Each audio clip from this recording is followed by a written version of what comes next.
Oh baby, baby, I shouldn't have let you go.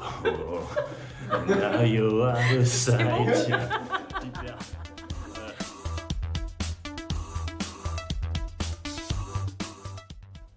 Moi j'adore burner, et donc plutôt coup de soleil.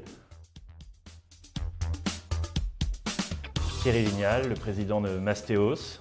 J'ai fait les analyses ADN, je suis un tiers breton, un tiers ibère et un tiers scandinave. Là on est en plein dans le sujet parce que nous on aide les particuliers à acheter des logements, des appartements, des immeubles parfois dans les villes en région notamment. Et on les accompagne sur l'acquisition, les travaux et la gestion. Et les travaux, c'est l'occasion pour nous de laisser une empreinte positive dans les villes dans lesquelles on intervient, parce qu'on va d'abord embellir le parc ancien, on va rénover les façades et les intérieurs, on va aussi améliorer les notes énergétiques des bâtiments. Et on a une promesse, c'est de planter un arbre pour chaque mètre carré qu'on rénove. Il est impossible de se lécher le coude. Tu peux lécher le coude de quelqu'un d'autre, il n'y a aucune raison à ça, mais tu ne peux pas t'auto-lécher le coude. Et c'est pas faute d'avoir essayé, c'est impossible.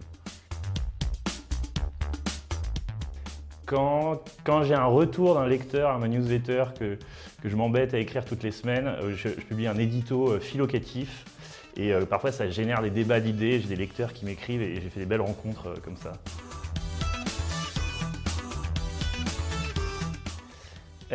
Une citation du philosophe Alain, il n'a qu'un prénom, il n'y a pas de nom, et il dit il faut choisir de rendre le choix bon. Donc ça veut dire que le choix en lui-même, tu le fais, il est bon, il est mauvais, c'est pas grave, c'est ce que tu fais une fois que la décision est prise. Et ça rappelle une phrase de Miles Davis, le trompettiste, qui dit que quand tu joues une note de musique, tu peux savoir si elle est fausse qu'en jouant la note suivante. Et donc voilà, ça remet un peu en perspective nos choix qui ont finalement assez peu de poids. C'est surtout l'exécution qu'on en fait derrière qui compte. Et bah du coup, de ce que j'ai dit précédemment, il n'y a pas de bonne ou de mauvaise décision. Si je devais résumer ma vie aujourd'hui, je dirais que c'est avant tout une série de rencontres, des gens qui m'ont tendu la main à un moment où je ne pouvais pas, où j'étais seul chez moi. Et c'est curieux de se dire que les hasards, les rencontres forgent une destinée. J'ai acheté un Spitz nain, un petit chien de 2 kg, en pensant que ça m'offrirait une demi-part fiscale supplémentaire comme les enfants. Et en fait, pas du tout. Et du coup, maintenant, j'ai un chien enragé qui aboie toute la nuit et qui me mord. Et j'ai pas d'optimisation fiscale quelconque. J'aime pas les marchands de sommeil, parce que j'ai visité pas mal d'apparts insalubres, une centaine au cours de mes 2 dernières années.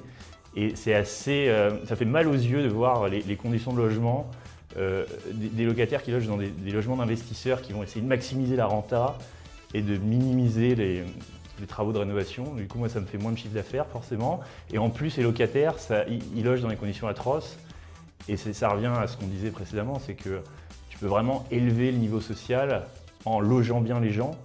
Et du coup, les marchands de sommeil, ça vient appauvrir, pour moi, les environnements sociaux dans les villes où on intervient, quoi. Je suis fan de Britney Spears. Je ne cligne jamais des yeux. Je dis kikou au lieu de dire bonjour.